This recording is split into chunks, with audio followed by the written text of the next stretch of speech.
Hello नमस्कार and welcome everybody to one more session of polity at Parcham classes. Polity में जो हम topic कर रहे हैं वो है बजट।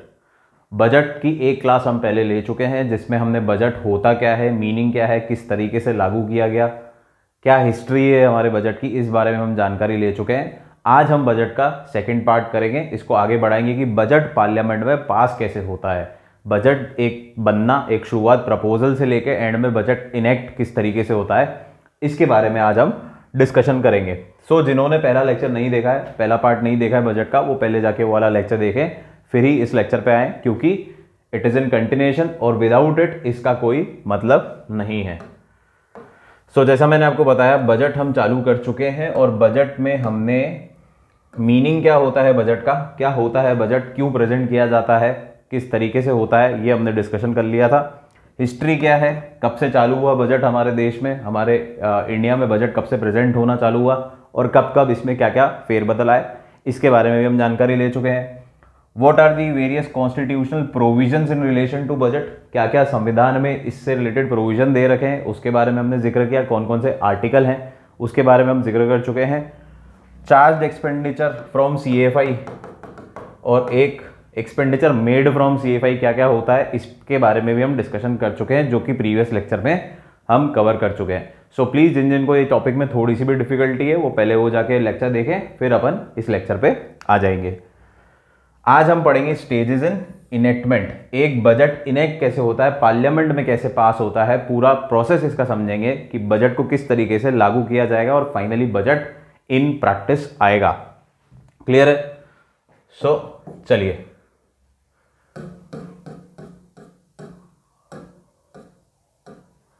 ये है कुछ 6 स्टेजेस में हमारा बजट पास होता है, इनेक्ट किया जाता है, फाइनल रूप तैयार होता है एक बजट का, जिसको फिर बाद में लागू किया जाता है फिनेंस एक्ट बना के। क्या क्या प्रोसेस है? सबसे पहला प्रेजेंटेशन ऑफ बजट, सबसे पहले प्रेजेंट किया जाएगा बजट को। इनको सबको डिटेल में अभी हम पढ़ेंगे, मैं अभी एक आपको आउटलुक दे रहा हूं, एक रूपरेखा दे रहा हूं कि क्या क्या है।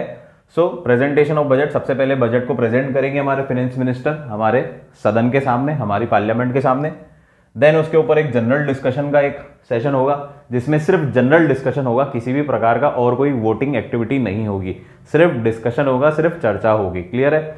इसके बाद ये चल जाता है स्क्रूटनी पे बाय डिपार्टमेंटल कमिटीज। तो हमारी जो पार्लियामेंट्री कमिटीज बनाई हुई हैं वो इसकी जांच पड़ताल करती हैं इन एंड आउट। पहले पॉइंट से लेकर आखिरी पॉइंट तक इसको पूरा नापेंगी, तोलेंगी, इसके ऊपर पूरी रिसर्च करेंगी। क्लियर है? फिर उसके बाद जब ये सारी स्टैंडिंग कमेटी अपनी रिपोर्ट दे देती है कि भैया इस बजट में ये चीज़ें हैं, ये तरीके से ये बजट डिज़ाइन किया गया है और ये कमियां या पेशियां हैं हमारी तरफ से, या this is the valid point, जो भी है सारी डिटेल फुल एनालिसिस रिपोर्ट वो देंगी पार्लियामेंट को। और उसके बाद लोकसभा में इसके ऊपर वोटिंग होगी। किसके ऊपर वोटिंग होगी? कि बजट में जो जो ग्रांट, जो जो अलग अलग मिनिस्ट्री ने पैसा मांगा है उसके ऊपर उसकी वोटिंग होगी। सब डिटेल में पढ़ेंगे। अभी भी कोई ऐसा शब्द हो रहा हो जो आपको डाउट क्रिएट कर रहा हो तो टेंशन ना लो, अभी अपन थोड़ी देर में इसको समझ लेंगे। फिर आएगा आपका एप्रोप्रिएशन ऑफ बिल। ये जितनी भी ग्रांट्स मांगी जाती हैं, जितनी भी मिनिस्ट्रीज हमसे ग्रांट मांगती हैं हमारे फिनेंस मिनिस्टर से और बजट में उनके लिए एलोकेशन होता है, तो वो एलोकेशन जब तक नहीं होगा जब तक हम एप्रोप्रिएशन बिल नहीं पास करेंगे। तो जब हम बजट पढ़ रहे थे तब भी अगर आपको एक पॉइंट याद हो तो उसमें लिखा हुआ था no grant can be made without the appropriation bill. आप ग्रांट अप्रूव भी हो गई तो आपको पहले एप्रोप्रिएशन बिल लाना पड़ेगा, फिर ही जाके आपको ग्रांट अलॉट की जाएगी। और फाइनली हमारा फिनेंस बिल बनके बजट को इनेक्ट किया जाता है। ये हमारी लास्ट स्टेज है। तो अब एक एक स्टेज को हम डिटेल में कर लेते हैं। वैसे तो आपको कहानी तो समझ में आई गई, पर फिर भी इसको हम डिटेल में कर लेते हैं। तो जैसा हमारे को पता है, पहली स्टेज क्या है? Presentation of budget. तो बजट की तैयारी जैसे आपको पता है कि अभी सितंबर अक्टूबर से ही चालू हो जाती है। हमारे फिनेंस मिनिस्टर इस काम पे लग जाते हैं। आज की तारीख में जैसे while we are talking, Nirmala Sitharaman ji budget की तैयारी कर रही होंगी। अब जब ये बजट बन के तैयार होगा उनके अनुसार, तो वो 1 फरवरी को ये बजट प्रेजेंट करेगी हमारी सदन में, जिसको बोला जाता है प्रेजेंटेशन ऑफ बजट। क्लियर है? तो presented by the finance minister in Lok Sabha with budget speech. और इसके साथ वो एक स्पीच देंगी जिसमें वो बजट के सारी चीज़ें बताएंगी, जिसमें वो बताएंगी कि पिछले फाइनेंशियल ईयर में जो हमने बजट रिलीज किया था वो कितना सक्सेसफुल था, वो कितना फ्लॉप हुआ। ऑब्वियस सी बात है, अपनी सरकार है तो फ्लॉप तो बोलेंगी नहीं, बट एटलीस्ट क्या होगा कि हमारे पिछले साल की जो पॉलिसीज एंड प्रोग्राम से हमारा जो पिछले साल का बजट था वो इतना सक्सेसफुल था, ये सारी स्पीच देंगी और आने वाले प्रोविजंस, आने वाले समय के लिए कुछ ना कुछ प्रिडिक्शन करेगी कि हम ऐसा देख रहे हैं इस बजट के साथ, हमारी एक्सपेक्टेशन इस बजट के साथ ऐसी हैं। तो वो सारी की सारी एक स्पीच के फॉर्म में देंगी, जिसको बोला जाता है बजट स्पीच। क्लियर है बात? बजट स्पीच में ये है, बजट डॉक्यूमेंट भी पेश किए जाएंगे सबको, प्रिंटेड कॉपीज देती हैं हर मेंबर ऑफ पार्लियामेंट को, ये प्रोवाइड होगा। आज की तारीख में भी होती हैं पार्लियामेंट वाले लोगों के पास, so there is too much of wastage of paper, still ये चीज़ें हमें प्रोवाइड करानी पड़ती है। Budget speech, annual financial statement, आपके पुराने साल का क्या एनुअल फाइनेंशियल स्टेटमेंट था, फाइनल स्टेटमेंट क्या है, वो आपको देना पड़ेगा। जो लोग अकाउंट से होंगे तो उनको ये मानना है कि फाइनल अकाउंट्स प्रोवाइड कराते हैं पिछले साल के, ठीक है।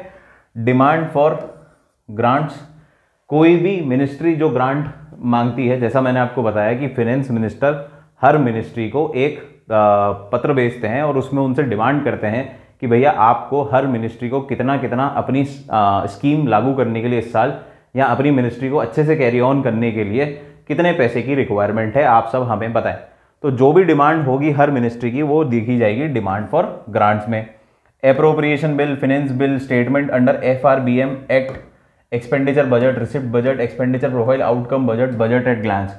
तो बेसिकली बजट की एक एक चीज के ऊपर स्पेसिफिक पहलू डालते हुए ये डॉक्यूमेंट्स आपको प्रोवाइड करने हैं। ये FRBM एक्ट क्या है? ये है fiscal responsibility budget and budget management act 2003। तो इसमें ये इंश्योर किया जाता है कि आप जो देश का फंड है उसको रिस्पॉन्सिबली यूज कर रहे हो, आपकी मैक्रो इकोनॉमिक पॉलिसीज, स्ट्रैटेजीज किस तरीके से लागू हो रही है, तो उसका स्टेटमेंट भी आपको साथ साथ प्रोवाइड कराना पड़ेगा to the every member of parliament.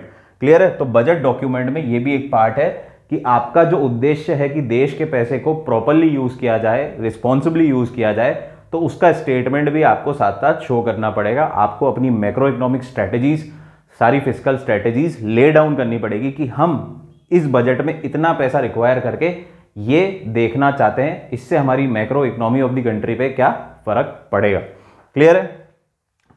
इसी तरह एप्रोप्रिएशन बिल, फाइनेंस बिल हम बात ही कर चुके हैं। एक्सपेंडिचर बजट, टोटल खर्चा कितना होगा, कंसोलिडेटेड फंड से कितना होगा, एज अ चार्ज कितना होगा, मेड आउट ऑफ कितना होगा, वोटेबल कितना होगा, नॉन वोटेबल कितना होगा, ये सारी डिटेलिंग आपको देनी पड़ेगी। सिमिलरली रिसिप्ट बजट, कितना पैसा आपके पास आएगा in the form of revenue, taxation, किस तरीके से आप पैसा कमाएंगे, पैसा आने का क्या जरिया है, ये सब आपको बताना पड़ेगा। एक्सपेंडिचर प्रोफाइल, सारे एक्सपेंडिचर किस किस हेड में होंगे, जो अभी अपन ने बात करी कि या तो चार्ज्ड अगेंस्ट CFI होगी या फिर मेड फ्रॉम CFI होगा। आउटकम बजट, और इसके बाद जब आप ये बजट लागू कर रहे हैं तो आप क्या देख रहे हैं, क्या फाइनल आउटकम निकलेगा इस बजट का, ये आपको प्रॉपरली बताना पड़ेगा। फिर एक बजट एट अ ग्लांस, एक समरी होती है, एक सार होता है पूरे बजट का, तो वो बजट एट अ ग्लांस भी आपको प्रोवाइड कराना पड़ेगा। तो बेसिकली इसमें डिटेल में जाने की जरूरत नहीं है, ये कुछ डॉक्यूमेंट्स है, इसमें से 2 4 5 भी आप याद रख लोगे। एक ये याद रखना FRBM एक्ट, ये इंपॉर्टेंट है। इसके अलावा 2 4 5 आप याद रख लोगे, रखने की भी जरूरत नहीं है। मतलब सबका ये कि एक्सपेंडिचर, रिसिप्ट, ये लेन देन है, तो इससे रिलेटेड आपको कुछ डॉक्यूमेंट्स प्रोवाइड कराने हैं। क्लियर है? तो ये था प्रेजेंटेशन ऑफ बजट। अब ये डॉक्यूमेंट प्रोवाइड कराने के बाद क्या होता है, इसके ऊपर ये हमारे पार्लियामेंट में जाता है और इसके ऊपर किसी प्रकार का डिस्कशन नहीं होता है इस स्टेज पे। जब हम प्रेजेंट कर रहे हैं बजट को तो सिर्फ हम फाइनेंस मिनिस्टर की सुनेंगे। हमारा काम क्या है, we need to be a good listener, और हमारे जो डॉक्यूमेंट है उसकी जांच पड़ताल कर रहे हैं। अभी किसी भी प्रकार की कोई नेतागिरी नहीं कर दी। क्लियर है? सिर्फ जो बजट प्रेजेंट किया जा रहा है बाय द फाइनेंस मिनिस्टर, उसको हम देख रहे हैं, महसूस कर रहे हैं, सुन रहे हैं। क्लियर है? तो किसी प्रकार का डिस्कशन नहीं होगा, किसी प्रकार की चर्चा अभी नहीं होगी। ठीक है? क्योंकि चर्चा होने के लिए पहले आपको पता भी तो होना चाहिए। अभी तो प्रेजेंट ही किया जा रहा है, अभी तो आपको बताया जा रहा है कि इस बजट में क्या क्या है। तो चर्चा तो जब करोगे जब आप उसकी स्टडी करोगे अच्छे से कि भैया इसमें क्या लूप होल्स हैं, क्या एडवांटेजेस हैं, क्या डिसएडवांटेजेस हैं। सारी कहानी तो बात की है ना जब हम बजट के ऊपर चर्चा करेंगे। अभी तो हमें आया है बजट हमारे पास कि भैया ये निर्मला सीतारमन जी ने बजट प्रेजेंट किया है आज की तारीख में, क्योंकि फाइनेंस मिनिस्टर वो हैं, तो इसको पहले पढ़ तो ले। तो अभी सिर्फ पढ़ने वाली स्टेज है, प्रेजेंटेशन हो रही है अभी तो। क्लियर है बात? So at the end of the budget speech in Lok Sabha, Lok Sabha के बाद जाता है ये राज्यसभा के पास। इधर भी किसी प्रकार का कोई डिस्कशन नहीं, दोनों हाउस में कोई डिस्कशन नहीं होता। राज्यसभा में तो इनफैक्ट इसके ऊपर डिस्कशन ऐसा होता भी नहीं है, क्योंकि वोटिंग इसमें अलाउड नहीं होती राज्यसभा में। क्लियर है? So at the end of the budget speech, Lok Sabha में जब निर्मला सीतारमण जी ने अपनी बजट स्पीच दे दी, तो वो ट्रांसफर हो जाएंगी सारा बजट कहाँ पे, किसके पास पहुंच जाएगा बजट डॉक्यूमेंट्स? राज्यसभा के पास। क्लियर है? इसके साथ साथ एक इकोनॉमिक सर्वे भी लगाया जाता है। तो इकोनॉमिक सर्वे क्या है कि हमारे पास्ट फाइनेंशियल डेटा जो है, हमारा पास्ट फाइनेंशियल पॉलिसीज का कंटिन्यूएशन आउटकम किस तरीके से रहा है, इस सर्वे को भी अटैच किया जाता है इनके साथ। जनरली ये साथ दिया जाता था, जब बजट प्रेजेंट होता था तभी दिया जाता था, लेकिन अब इसको 2-4 दिन पहले दे दिया जाता है, जिससे थोड़ी तैयारी हो, कि लोगों को पता हो कि ये बजट हमने बनाया तो क्यों बनाया, किस बेसिस पे बनाया। क्योंकि आज आप बजट बना रहे हो,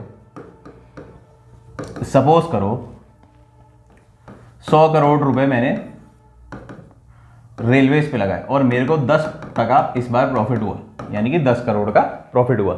ये इकोनॉमिक सर्वे में पॉइंट आ गया कि भैया 100 करोड़ रुपए हमने रेलवे में लगाए और ये हमारी अभी प्रॉफिटेबिलिटी है।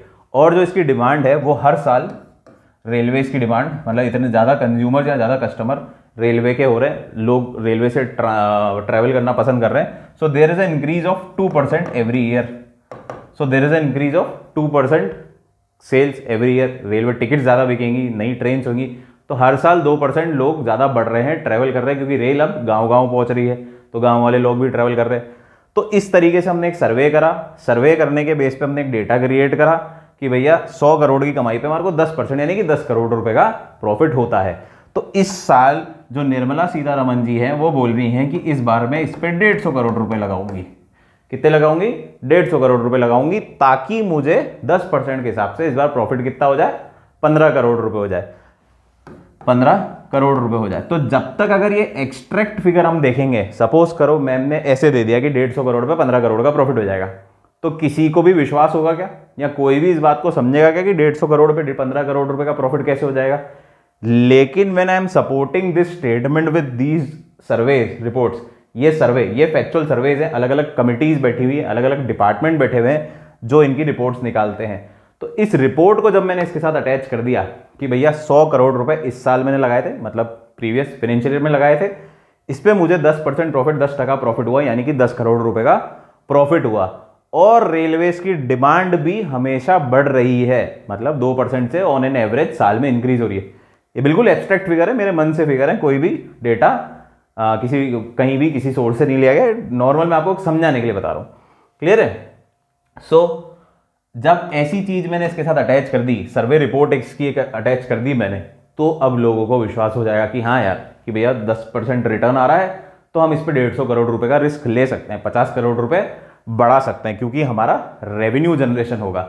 और हर बजट का पर्पस क्या है? एक्सपेंडिचर तो मीट आउट करने ही करने हैं, लेकिन हमें हमारी रेवेन्यू कैसे बढ़ाएं, इसके बारे में भी सोचना है। तो जो भी ऐसे सोर्सेज है जो रेवेन्यू जनरेट कर रहे हैं, तो वो हम हमेशा हाईलाइट करते हैं।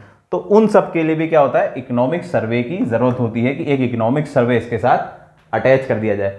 तो पहले तो इसको क्या होता था, जब बजट प्रेजेंट करते थे तभी देते थे, तभी समझते थे, उसी वक्त दिया जाता था। लेकिन अब क्या करने लगे, एक अच्छी प्रैक्टिस फॉलो करने लगे कि 2-4 दिन पहले ही आपको इकोनॉमिक सर्वे दे देते हैं कि ये सर्वे रिपोर्ट्स हैं from the past financial years, पिछले साल की फाइनेंशियल ईयर्स से ये सर्वे निकल के आ रहा है, और हम जो पॉलिसीज अब बना रहे हैं वो इन्हीं के बेसिस पे बना रहे हैं। क्लियर है? So presently it is presented few days before the budget, तो अब इसको बजट से पहले ही दे दिया जाता है, पहले साथ दिया जाता था। क्लियर है बात? सो समझ में आया प्रेजेंटेशन ऑफ बजट किस तरीके से होता है। फिर आती है इसकी सेकेंड स्टेज। सेकेंड स्टेज है जनरल डिस्कशन। जनरल डिस्कशन का क्या मतलब है? जनरल डिस्कशन भैया आम डिस्कशन है, नॉर्मल डिस्कशन है, कोई ज्यादा नेतागिरी नहीं है, ना ज्यादा काटापीटी होगी, ना अमेंडमेंट होंगे, कुछ नहीं, सिर्फ जनरल डिस्कशन। क्लियर है बात? So begins few days after presentation in both the houses. तो जब निर्मला सीतारमण जी ने 1 फरवरी को बजट दे दिया, प्रेजेंट कर दिया, तो उसके कुछ दिन बाद दोनों हाउस पे इस पर डिस्कशन होगा, दोनों हाउस में इस पर डिस्कशन होगा। और मेन डिस्कशन इसमें होता है लोकसभा में। कहां पे होता है? लोकसभा में, क्योंकि फाइनेंस जो भी बजट है उस पे मेन वोटिंग का काम किसका है? लोकसभा का ही है। किसका है? मेन वोटिंग का काम किसका है? लोकसभा का। राज्यसभा में किसी प्रकार की वोटिंग नहीं होती है बजट पे, वहां पे सिर्फ जनरल डिस्कशन होता है। तो मेन डिस्कशन कहां पे होगा? वो होगा लोकसभा में। क्योंकि वहीं पे जाके आगे हमें क्या करना है? बजट पे वोटिंग लेनी है। क्लियर है? So Lok Sabha can discuss the budget in detail, और लेकिन इस टाइम किसी भी प्रकार के कट मोशन नहीं अलॉट किए जाएंगे, या कट मोशन के बारे में चर्चा नहीं होगी, या फिर हम बोलेंगे कि कोई भी डिटेल्ड चर्चा नहीं होगी। कट मोशन क्या होते हैं? सो कट मोशन वो मोशन होते हैं जो, पहली बात तो मोशन क्या है? Motion is a proposal for discussion. हम पढ़ चुके हैं मोशन, जिन्होंने नहीं देखा वो प्लीज स्लो मोशन अंग्रेजा देख के आए। मोशन क्या होता है? तो मोशन क्या है? डिस्कशन या प्रपोजल फॉर डिस्कशन। तो कट मोशन क्या हो गया कि भैया जब आपको पैसा काटना है इस बजट में से, उसके लिए अगर आपको कोई डिस्कशन करना है तो वो कहलाएगा कट मोशन। तो स्पेसिफिक डिस्कशन हो गया।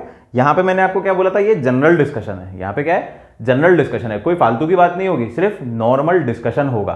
क्लियर है बात? तो कट मोशन अभी इस स्टेज पे लागू नहीं होता, यहां पे कोई भी स्पेसिफिक बात नहीं होगी। कट मोशन को हम बाद में लेके आएंगे। तो इस स्टेज पे जनरल डिस्कशन पे there is no cut motion. फिर आएगा नो वोटिंग ऑन बजट। वापस सीधी सी बात है, जब डिस्कशन ही पूरा नहीं हुआ है, अभी तो डिटेल डिस्कशन ही नहीं हुआ है, तो वोटिंग कहां से आ जाएगी? वोटिंग तो पॉसिबल ही नहीं है अभी, तो वोटिंग भी नहीं होगी। हालांकि finance minister has the right of reply at the end of the discussion. इस जनरल डिस्कशन के बेसिस पे भी अगर किसी लोगों के, किन्हीं लोगों के पेट में कुछ सवाल आते हैं, जबकि ऊपर ऊपर से देख, और हमारे देश में तो सब ऊपर से देख देख के ही राय बना लेते हैं, ऊपर से देख देख के ही सब कुछ सीख लेते हैं, डिटेल में घुसते ही नहीं है, ऊपर ऊपर की बातों पर कर लेते हैं। तो अगर ऊपर ऊपर से भी कोई बात हुई इस जनरल डिस्कशन में भी, किन्हीं के मन में कोई सवाल आए, तो finance minister has the right to reply. इसको बोला जाता है right of reply at the end of this general discussion. Clear है बात? After general discussion house is adjourn for 3-4 week के लिए, 3-4 हफ्तों के लिए हाउस को स्थगित कर दिया जाता है कि भैया अब आप घर पे रेस्ट करो, जब तक हम क्या करते हैं? इसकी स्क्रूटनी करते हैं। ये जो बजट आपने प्रेजेंट किया है, इसकी स्क्रूटनी करती है स्टैंडिंग कमिटीज या पार्लियामेंट्री कमिटी। स्टैंडिंग एडॉक दोनों हो सकती हैं, लेकिन डिपार्टमेंटल कमिटीज इसकी स्क्रूटनी करती है। तो जो जो पार्लियामेंट्री कमिटीज हैं इन रिलेशन टू दीज, वो इसकी पूरी जांच पड़ताल करेगी, इस बजट की पूरा इन एंड आउट इसको सर्च करेगी, from word number 1 to word number last. इसकी पूरी जांच पड़ताल करेगी, जांच परख करेगी कि भैया इसमें 1 रुपया भी मांगा गया है तो क्यों मांगा गया है, किस बेसिस पे मांगा गया है, कहीं पे कुछ हिडन कंसील्ड फैक्टर तो नहीं है, जैसे टर्म्स एंड कंडीशन स्टार लगा के होता ना हमारी इंश्योरेंस पॉलिसी, और उनमें कहीं भैया कोई पीछे कुछ हिडन चार्जेस तो नहीं है, कुछ हिडन अफेयर्स तो नहीं है। तो सारी की सारी स्क्रूटनी की जाएगी बाय दी कमिटीज। ठीक है? और इसी कमिटी की स्क्रूटनी को हम तीसरा स्टेज बोलते हैं स्क्रूटनी बाय कमिटीज। क्लियर है? तो 2 स्टेज हो गई। सबसे पहला बजट प्रेजेंट करना by the finance minister, second stage is the general discussion की। इस पे हल्का फुल्का डिस्कशन हो गया, चर्चा हो गई हल्की फुल्की, no detail discussion right now. फिर आता है scrutiny by departmental committees, third stage, important stage, और यहीं पे जांच परख होती है किसी भी बजट की। डिपार्टमेंटल जो कमिटीज बिठाई हुई है हमारी पार्लियामेंट में, वो इसकी जांच पड़ताल करते हैं डिटेल के अंदर।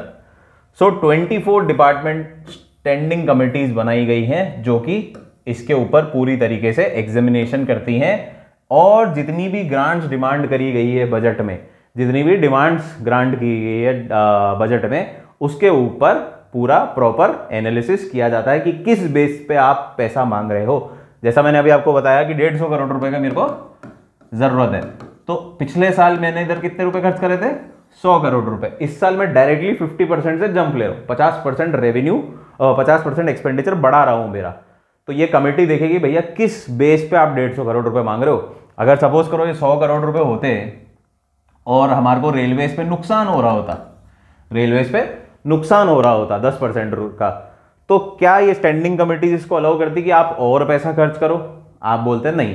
तो इसी तरीके से ये एक एक पॉइंट को एनालाइज करते हैं कि भैया जो भी आपने बजट में डिमांड रखी है किसी भी ग्रांट की, किसी भी मिनिस्ट्री ने कोई डिमांड रखी है और उसको आपने बजट में प्रेजेंट करा है, तो what is the basis, what is the underlying fact, किस बेस पे आप पैसा मांग रहे हो, डिमांड किस बेस पे कर रहे हो, ये तो बताओ।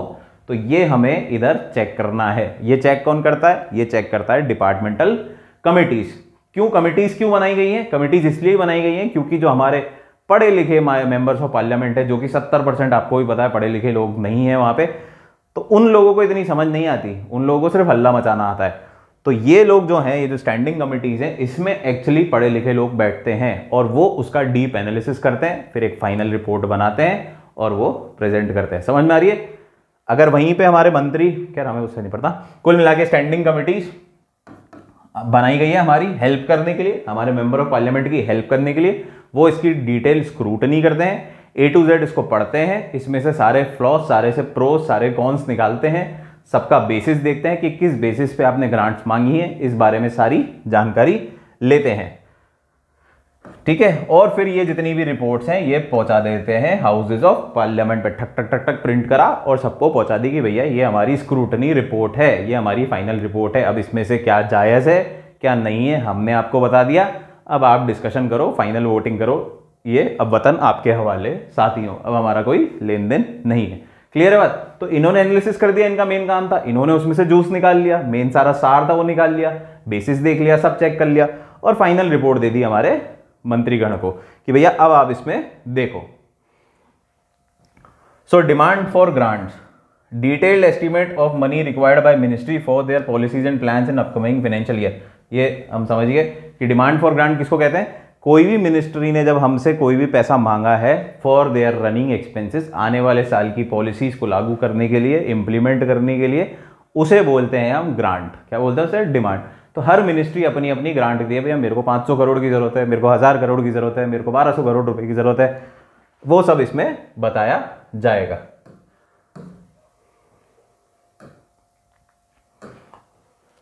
इसके बाद आता है चौथी stage, if I am not wrong, सारा हो गया, voting on demand for grants. ये है हमारी चौथी स्टेज कि भैया आप ग्रांट पूरी तरीके से एनालिसिस भी हो गया। अभी तक सिर्फ हम खर्चे की बात कर रहे हैं। किसकी बात कर रहे हैं? खर्चे की बात कर रहे हैं, क्योंकि बजट में सबसे इंपॉर्टेंट फैक्टर ही क्या है? खर्चा। एक बजट में सबसे इंपॉर्टेंट फैक्टर क्या होता है? खर्चा। क्यों खर्चा? क्योंकि ये पैसा है देश की जनता का, ये पैसा है देश की जनता का, क्योंकि इनकम आएगी तो वो देश की जनता के पास नहीं जाएगी, वो उनकी सर्विस में लग जाएगी कि भैया आपने अच्छी सुविधाएं देने लग गए, आप स्वच्छ भारत अभियान निकालने लग गए, they are the services being provided to the citizen. लेकिन क्या सिटीजन की जेब में डायरेक्टली पैसा जा रहा है? क्या नहीं जा रहा, सिटीजन की जेब में डायरेक्टली पैसा नहीं जाता, बट जब खर्चा होता है तो सिटीजन की डायरेक्ट जेब से पैसा निकलता है। क्योंकि खर्चा कहां से आएगा? जो सिटीजन के पैसे आए हैं हमारे पास, हमारे देश की सरकार ने कलेक्ट करे हैं, वो खर्चा। सो सबसे मोटा काम ही क्या है बजट में? To estimate the expenditure properly. जो आपके प्रॉपरली एक्सपेंडिचर जो आप खर्चा कर रहे हैं उसको बहुत तरीके से आप कर रहे हैं। और इसीलिए जो अभी हमने पढ़ा था FRBM एक्ट की रिस्पॉन्सिबिलिटी भी है कि fiscal responsibility and budget management act 2003 पास किया गया, जिसमें यह इंश्योर किया गया कि देश के पैसे को आप तरीके से खर्च करेंगे with all the accountability and responsibility. पाई पाई का हिसाब आपको देना पड़ेगा। और इन चीजों को हम वैसे शब्दों में ही रहें तो ज्यादा अच्छा है, एक्चुअल में तो पता नहीं क्या हो रहा है, बट स्टिल ठीक है, देश तो चल ही रहा है। So voting on demands for grant, अब इस पे क्या हुआ? जो भी ग्रांट हुई, जो भी एक्सपेंडिचर हुआ है, तो उस पर लोकसभा में वोटिंग होगी, क्योंकि लोकसभा क्या है? जनता का घर है। किसका घर है? जनता का घर। लोकसभा में कौन बैठते हैं? जनता के रिप्रेजेंटेटिव बैठते हैं। तो जनता के रिप्रेजेंटेटिव बैठते हैं, तो हम ऐसा मानते हैं कि जनता इस पे वोट कर रही है, और इसलिए यह हक सिर्फ जनता के सदन को दिया गया है, यानी कि लोकसभा को दिया गया है, ना कि राज्यसभा को दिया गया है। ठीक है ना? To create responsibility. ठीक है, तो इसके ऊपर जो भी वोटिंग होगी, जब ग्रांट्स मांगी जाएंगी, कोई भी मिनिस्ट्री, कोई भी डिपार्टमेंट जब पैसा मांग रहा है, तो इसके ऊपर वोटिंग कौन करेगा? जनता के बंदे करेंगे। कौन? जनता के सदन में बैठे हुए, लोकसभा में बैठे हुए लोग करेंगे। राज्यसभा का इसमें किसी प्रकार का कोई लेन देन नहीं है, वो घर पे छुट्टियां मना सकती है। क्लियर है?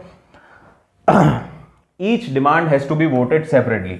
अब ऐसा नहीं कि आप पूरे बजट में, भैया सपोज करो 7,500 करोड़ रुपए की रिक्वायरमेंट है और आपने एक साथ ही, 7,500 तो छोटा हो गया, 75,000 करोड़ रुपए की रिक्वायरमेंट है और आपने एक बार में इस पर वोट कर दिया। ऐसा नहीं होगा। हर डिपार्टमेंट की हर डिमांड को, हर ग्रांट को सेपरेटली वोट करना पड़ेगा कि रेलवे वालों ने इतना मांगा है, वोटिंग करो। डिफेंस वालों को इतना देना है, ये वोटिंग करो।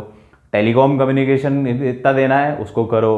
ह्यूमन रिसोर्स वाले को इतना देना है, चाइल्ड वेलफेयर वाले को इतना दे रहा है, एजुकेशन वाले को इतना देना है। तो हर सेपरेट ग्रांट पे सेपरेट वोटिंग होगी। क्लियर है बात? Voting limited to votable part of the budget only. और वोटिंग होगी किस पे? वाह क्या बात है, votable part of the budget, votable part पे ही होगी। जो नॉन वोटेबल पार्ट है उस पे तो हो नहीं सकती। कि आप बोलो भैया प्रेसिडेंट की सैलरी पे वोट करो, तो वो तो मैं आपको पहले ही बता चुका हूं, क्योंकि ये क्या है, चार्ज है, मतलब देना ही देना है। तो इस पे आप वोट नहीं कर सकते। आपको वोट करना है तो वोटेबल पार्ट पे ही करना पड़ेगा, यानी कि expenses made out of consolidated fund, not charged on consolidated fund of India. Charge जो भी है वो तो आपको देना ही देना है, फिर उस पर किस बात की वोटिंग, उस पर तो वोटिंग का कोई मतलब ही नहीं ना, क्योंकि देना ही देना है।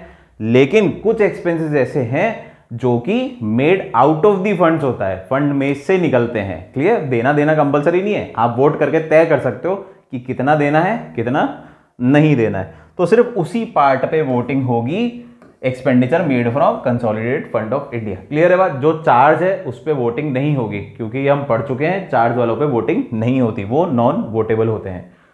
और इस वाली स्टेज पे आते हैं फिर हमारे कट मोशन। कट मोशन, अब इन दोनों शब्दों को समझ लो। कट मोशन, मोशन मतलब प्रपोजल फॉर डिस्कशन, तो हमें डिस्कशन करना है जब भी कि भैया इस बजट पे डिस्कशन करना है, और किस प्रकार का डिस्कशन करना है, कट, काटने का डिस्कशन करना है कि भैया ये पैसा काट दो, कि ये स्पेसिफिक ग्रांट को काटना है हमारे को, हमें ये पैसा नहीं देना।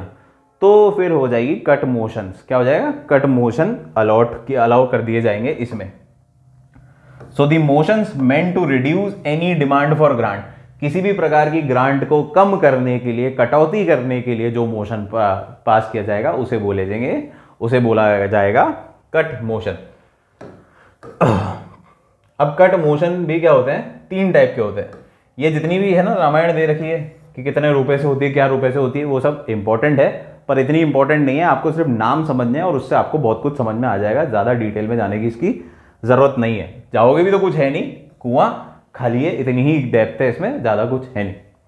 ठीक है, सो पॉलिसी कट मोशन। अब जैसा नाम समझ में आ रहा है कि पॉलिसी को ही कट कर दो, जो आपकी कुछ पॉलिसीज है उसे ही हमने काट दिया, this is policy cut motion, कि हमें ये पॉलिसी ही पसंद नहीं आई, ये बिल्कुल ही बेकार लगी हमें, तो पॉलिसी इसको काट दो। तो इसका पैसों में अगर तोलेंगे तो क्या है? Amount of demand to be reduced by ₹1। तो सपोज करो हमारी डिमांड थी 2500 करोड़ रुपए की। कितने की डिमांड थी? 2500 करोड़ रुपए की, और उसको हमने कितनी हो गई, इस कट मोशन के थ्रू हमने उसको कितना ले लिया? ₹1।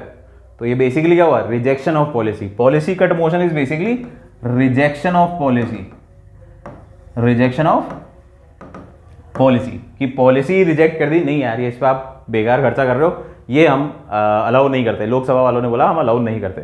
तो इस प्रकार का जो मोशन होगा उसे बोलेंगे पॉलिसी कट मोशन। ठीक है, फिर आता है इकोनॉमी कट मोशन।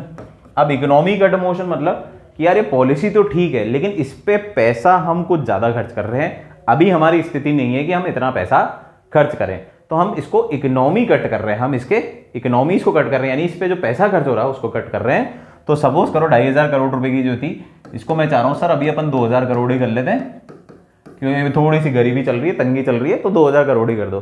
तो basically reducing by a certain amount, किसी अमाउंट से कम करने को हम बोलते हैं इकोनॉमी कट मोशन। क्लियर है? So amount of demand to be reduced by specified amount. Specified amount है, ये ऐसा मजाक नहीं है कि ₹1 कर दो, ये तो मजाक ही हो गया, इसका मतलब पॉलिसी रिजेक्ट हो गई। यहां पे क्या है, हाँ ठीक है policy is good enough, fair enough, होनी भी चाहिए, लेकिन अभी हमारे पास इतना पैसा नहीं है, अभी हमारे पास थोड़ी तंगी है, तो अपन इसको थोड़ा सा कट कर देते हैं। क्लियर है बात? फिर आता है token cut motion, amount reduced by 100। तो ये क्या है? ये बेसिकली किसी भी प्रकार की ग्रीवेंस है हमारे को हमारी सरकार के प्रति इस पॉलिसी या किसी भी पॉलिसी से रिलेटेड, तो उसके लिए हम सिर्फ एक ग्रीवेंस शो करने के लिए हम क्या कर देते हैं, एक अमाउंट से रिड्यूस कर देते हैं, ₹100 के अमाउंट से। तो ये क्या मतलब है? टोकन की बात होगी, नाम के लिए करा है हमने, इससे कोई मतलब नहीं है, पॉलिसी बिल्कुल ओके है। क्लियर है बात? सो टोकन कट मोशन, जब हम कुछ भी एज सच नहीं काट रहे, सिर्फ एक पर्टिकुलर ग्रीवांस को वेंटिलेट कर रहे हैं हम, तो वो उसके लिए हम बोलेंगे policy token cut motion. Clear है बात? यहां पे थी पूरी पॉलिसी रिजेक्ट, यहां पे कुछ पैसा हटा दो, और यहां पे नाम के लिए आप कट कर रहे हो, कट करने की कोई सुविधा जरूरत नहीं है। क्लियर है बात? अच्छा, अब इन तीनों चीजों में एक ध्यान रखना कि जनरली कट मोशन पास होते नहीं है, ये एक थियोरेटिकल कंसेप्ट ही है, होते हैं पर ऐसा नहीं है। जनरली कब होते हैं? जब हमारे पास मेजॉरिटी नहीं होती। क्यों? क्योंकि बात समझो, डिमांड फॉर ग्रांट प्रेजेंट किसने करी, बजट किसने पास किया, फाइनेंस मिनिस्टर ने।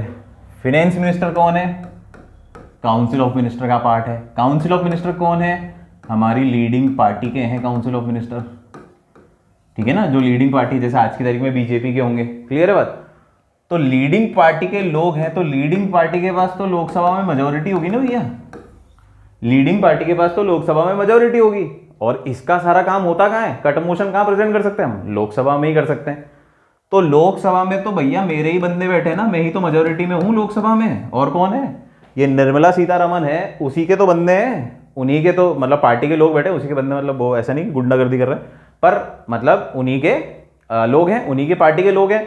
तो आपको लगता है कि वो इनके डिसीजन को कट करेंगे, ये जो बंदे बैठे हैं वो इनके डिसीजन को कट करेंगे, नहीं, क्योंकि वो उन्हीं की पार्टी के। ये जनरली पास कब होता है, जब होती है हमारी कोलिशन सरकार।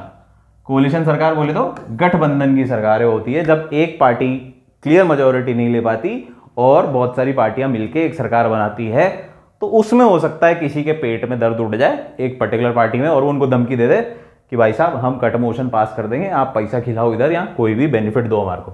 तो कट मोशन जनरली अगर कोई स्ट्रॉन्ग पार्टी है with majority, all the majority, तो प्रैक्टिकली नहीं किए जाएंगे, ठीक है। हमारे लोकसभा और इनमें जो भी है ना, आधे प्रोसेस ऐसे हैं जो प्रैक्टिकली करे ही नहीं जा सकते। क्यों नहीं करे जा सकते, क्योंकि पार्टी जो है, जो रूलिंग पार्टी है, जो सरकार है, जो काउंसिल ऑफ मिनिस्टर है, वो तो उन्हीं के लोग तो मेजोरिटी में है, तो जो वो चाहेंगे वैसा ही तो होगा। फिर उसके ऊपर हमने विप की सुविधा भी दे रखी है, एंटी डिफेक्शन लॉ भी दे रखा है, तो मतलब सिर्फ किताबी बातें हैं और आपके और मेरे जैसे लोगों को बेवकूफ़ बनाने वाली बातें हैं, और कुछ नहीं है, क्लियर बात।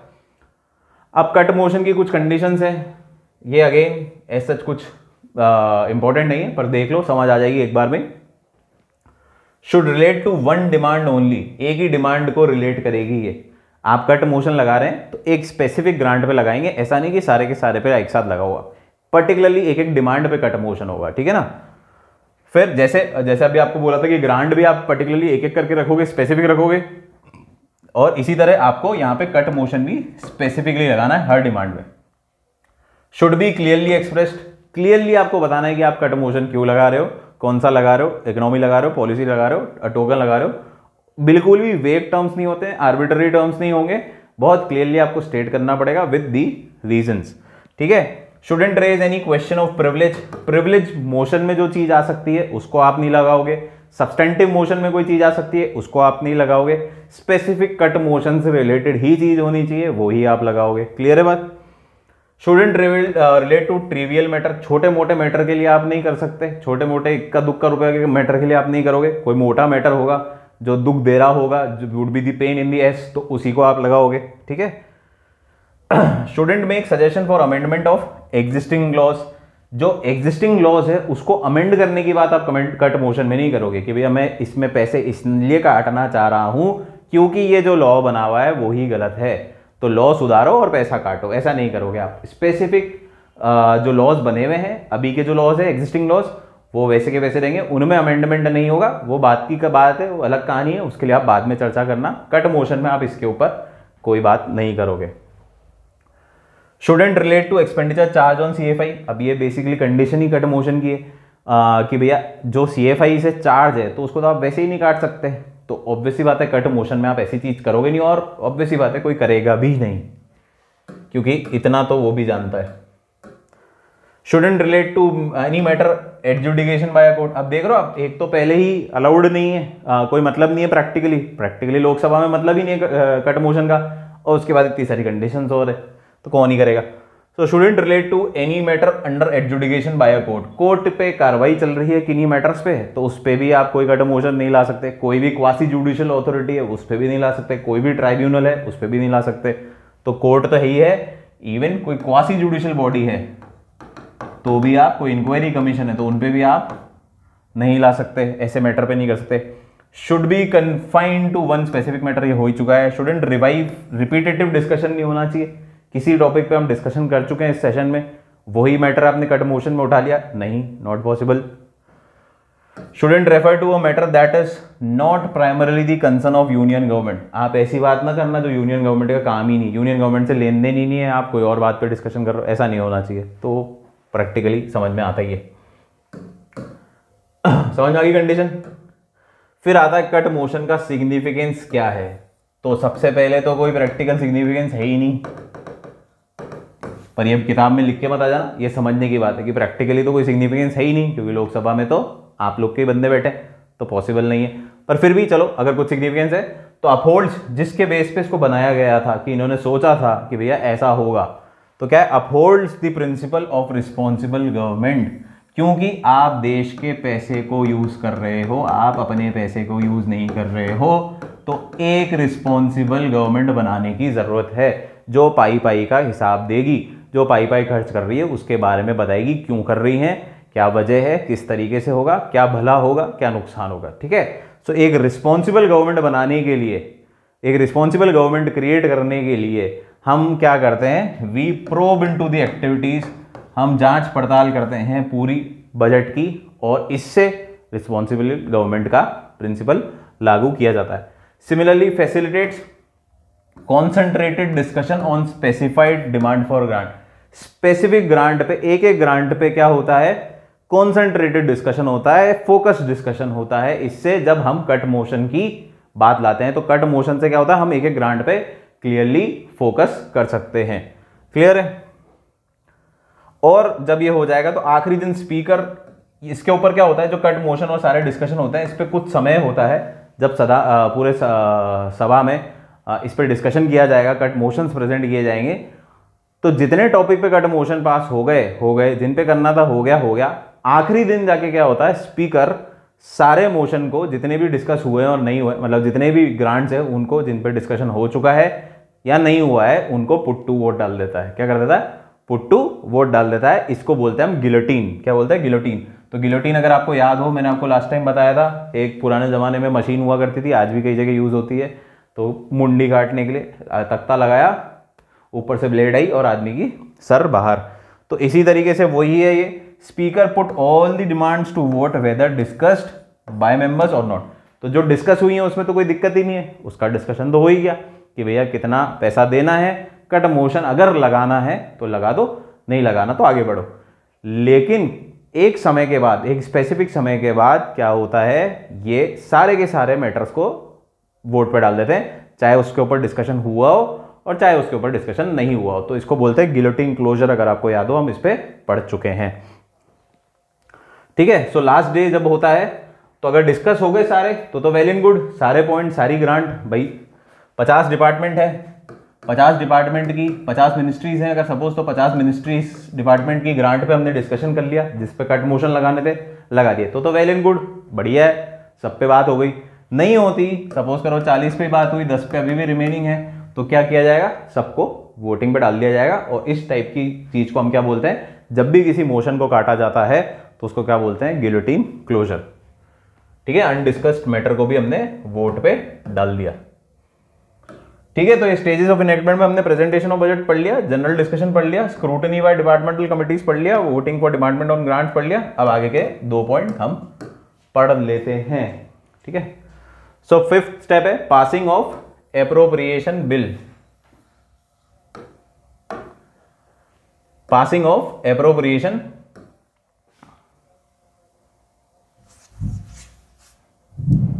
बिल। तो अब मैंने आपको बताया कि किसी भी तरीके की ग्रांट जो हमने एग्जामिन करी, स्क्रूटनी करी, उसके बाद उस पर कट मोशन लगाए, डिस्कशन हुआ, सब कुछ हो गया, लेकिन फिर भी आप अलॉटमेंट नहीं कर सकते पैसे का जब तक आप एक एप्रोप्रिएशन बिल पास नहीं करोगे। एप्रोप्रिएशन का मतलब क्या होता है, डिस्ट्रीब्यूशन। डिस्ट्रीब्यूशन, ठीक है ना। सो एप्रोप्रिएशन बिल पास करेंगे तभी तो आप पैसा डिस्ट्रीब्यूट कर पाओगे, पैसा दे पाओगे out of the consolidated fund of India.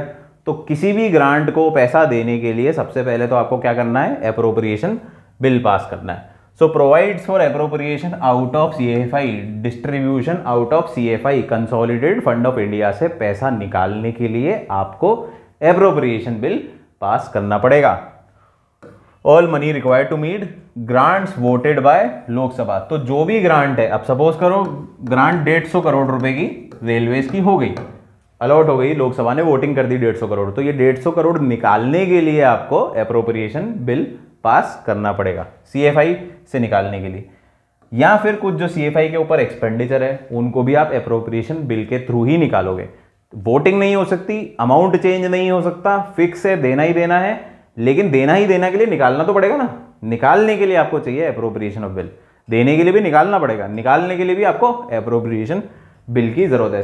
तो इसका मतलब क्या हुआ, जो वोटेबल पार्ट है और जो नॉन वोटेबल पार्ट है दोनों को निकालने के लिए सीएफआई से आपको एप्रोप्रिएशन बिल पास करना पड़ेगा, अदरवाइज आप पैसा नहीं निकाल सकते। No such amendment varying the amount of और altering the estimation of grant destination of grant. तो किसी भी प्रकार का अमेंडमेंट जिससे अब आप पैसा काट रहे हो वो अब इन्वॉल्व नहीं है, क्योंकि अब स्टेज क्या होगी, वो निकल गई, वो वाली ट्रेन निकल गई, छूट गई। वो जहां पे हम पैसा काट सकते थे वो गया, वो था कट मोशन तक, अब कट मोशन से तो आगे बढ़ गए। अब वोटिंग फाइनली एप्रोप्रिएशन की बात है, वोटिंग सब हो गई, अब एप्रोप्रिएशन की बात है।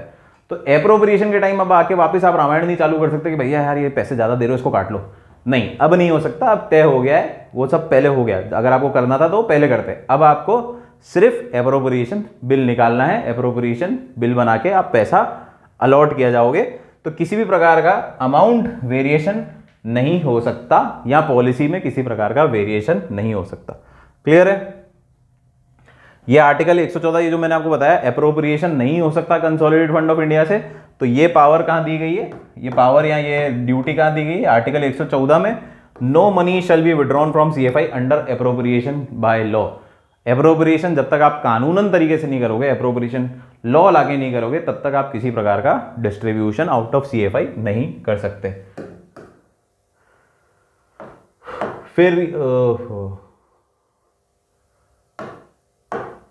फिर आता है जब ये एप्रोप्रिएशन बिल पास हो जाता है तो ये एप्रोप्रिएशन एक्ट बन जाता है after being signed by the president. जब ये एप्रोप्रिएशन बिल प्रेसिडेंट के पास गया, उन्होंने अपने हस्ताक्षर करे, तो अब ये एप्रोप्रिएशन एक्ट हो गया और अब आप पैसा निकाल के दे सकते हो। Authorises the government to withdraw money from CFI. फिर इनके पास हक आ जाता है कि अब आप सीएफआई की चाबी लगा के उसमें से पैसा निकालो और खर्च करो। क्लियर है बात? Only expenditure side. अभी तक क्या हुआ है, अभी सिर्फ हमने बजट के खर्चे की बात करी है, ग्रांट्स की बात करी है, चार्ज एक्सपेंडिचर की बात करी है, या फिर फिक्स एक्सपेंडिचर की बात करी है। लेकिन अभी तो पैसा आएगा कैसे वो भी तो डिस्कस करना है। तो अभी सिर्फ हमने क्या करा है, पैसा जाने की बातें करी है। और मैंने आपको बताया था कि बजट में सबसे इंपॉर्टेंट पार्ट क्या होता है, एक्सपेंडिचर ही होता है। तो मेन पार्ट तो हमने कवर कर लिया, लेकिन अभी भी हमें छोटा पार्ट और कवर करना है, और वो ही होगी हमारी final stage, that is passing of financial bill. लेकिन this process takes time and usually goes till the end of April. अब क्या होता था, ये मतलब पुरानी बात है, अब नहीं होता है, अब क्योंकि डेट चेंज हो गई है। पहले जब फरवरी के एंड में बजट पास होता था, फरवरी एंड में बजट पास होता था, तो पूरा पास होते होते उसको अप्रैल महीने का एंड आ जाती थी। सारा प्रोसेस होते होते फाइनल अप्रोप्रिएशन हो गए, पैसा निकालने तक समय कितना हो जाता था, अप्रैल तक लग जाता था। तो हमारा जो फाइनेंशियल ईयर चालू होता था वो कब हो जाता था, 1 अप्रैल से हो जाता था फाइनेंशियल ईयर। अब 1 अप्रैल से फाइनेंशियल ईयर चालू हो गया, तो 1 अप्रैल से मेरी दुकान खोलूंगा कैसे मैं, पैसा तो है ही नहीं मेरे पास, पैसा तो जाके अप्रैल में डिसाइड होगा, एप्रोप्रिएशन होगा, फिर उसके बाद आएगा, तो अप्रैल एंड हो जाएगी। जब तक 30 दिन पैसा कहां से लगाऊंगा। अब 200-500 रुपए तो है नहीं ना कि निर्मला सीतारमन जी ने पर्स से निकाले और बोले यार ले चलो अभी खर्च कर लो, बाद में मैं ले लूंगी, ऐसा तो है नहीं। It is about thousands of crore. तो उस केस में क्या होता है, एक पावर दी गई थी कि वोट ऑन अकाउंट, क्या बोला गया, वोट ऑन अकाउंट। तो constitution authorise Lok Sabha to make any grant in advance. किसी भी ग्रांट जो आपने डिमांड करी है जिसका अलॉटमेंट अप्रैल एंड में होगा, क्यों होगा, क्योंकि प्रोसेस टेक्स टाइम। तो प्रोसेस टाइम ले रहा है, इस वजह से इसका प्रोसेस ही कंप्लीट अप्रैल में होगा एंड में।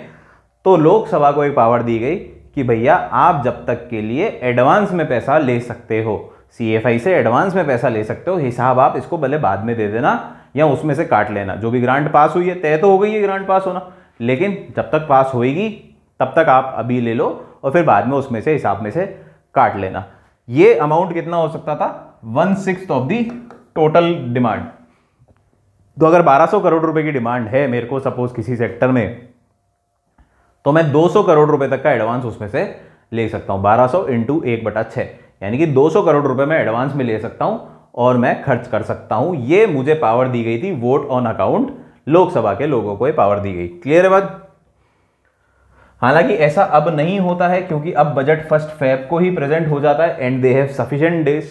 हाँ, 60 से 70 दिन हैं उनके पास, मतलब 60 दिन रह जाते हैं 31 मार्च होते होते, तो तब तक ये बिल पास कर लेते हैं और अप्रोप्रिएशन तय हो जाता है 1 अप्रैल से। क्लियर है बात? पहले होता था, हालांकि अभी भी ये प्रोविजन मौजूद है। इन केस कभी ऐसी कोई सर्कमस्टांसेस आ जाए या इलेक्शन ईयर हो, उनको जरूरत पड़ जाए, तो आपके पास ये प्रोविजन अभी भी है, बट इन प्रैक्टिस इसको अभी लेने की जरूरत नहीं है। पहले ये जरूरी होता था प्रायर टू 2017 जब बजट को फरवरी के एंड में प्रेजेंट किया जाता था। अब क्योंकि शुरुआत में प्रेजेंट किया जाता है तो आपको फायदा हो गया दिनों का। क्लियर है? ओके,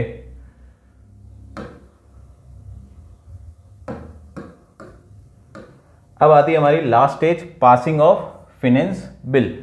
अब ये सारे बजट को इंप्लीमेंट करने के लिए हमें एंड में निकालना पड़ता है फाइनेंस बिल। बजट को इन इंप्लीमेंटेशन लाने के लिए हमें निकालना पड़ता है फाइनेंस बिल, और इसी फाइनेंस बिल में हमें मौजूद होता है हमारा रेवेन्यू का सोर्स, टैक्स जनरेशन का जो सोर्स है वो भी इसी फाइनेंस बिल में मौजूद होता है।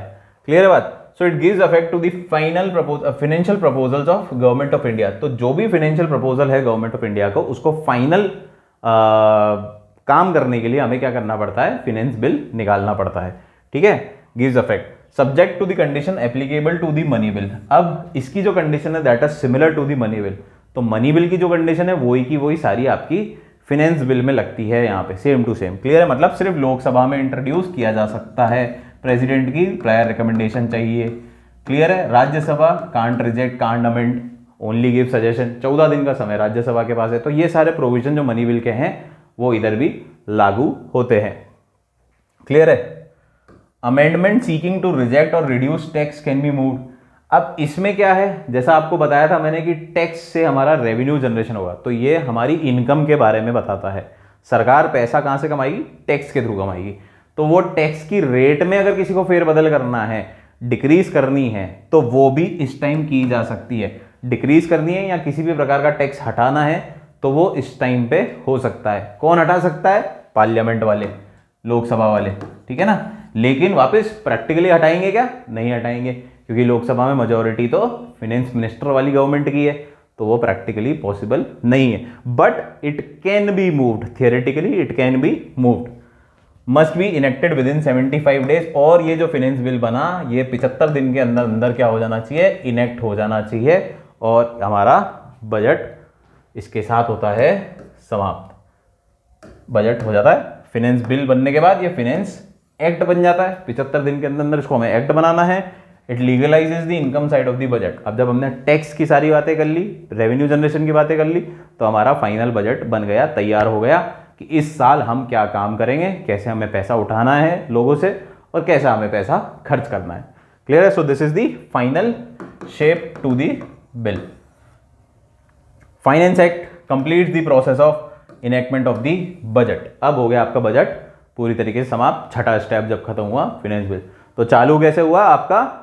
डॉक्यूमेंट बजट स्पीच से, बजट डॉक्यूमेंट प्रेजेंट करने से, प्रेजेंटेशन ऑफ बजट से, और खत्म होगा जब ये फाइनेंस एक्ट बन जाएगा। सारे टैक्स, कुछ भी आपको रेवेन्यू सोर्सेस, कुछ भी एप्रोप्रिएशन करना है, सब कब होगा? जब ये फाइनल आपका बजट रिलीज होगा, यानी कि इस पे आपके फाइनेंस एक्ट बन जाएगा, फाइनेंस बिल पास हो गया। क्लियर है? So this was all about budget. I hope आपको बजट पूरी तरीके से आ गया हो। बजट का मीनिंग क्या है, हिस्ट्री क्या है, कॉन्स्टिट्यूशनल प्रोविजन क्या है, किस तरीके से बजट गुजरता है हमारे दोनों हाउसेज में, और फाइनली जाके हम पैसा कैसे निकालते हैं बजट से। जब बजट आएगा इस साल 2022 में 2022, तो उसमें हम, आई होप कि मैं उस पर आपको डिस्कशन भी दूँ, उस बजट को आपको इसी प्रोसेस के थ्रू आपको लेट डाउन करके कोशिश करूँगा कि बता दूँ, अगर मैं उस समय फ्री हुआ तो।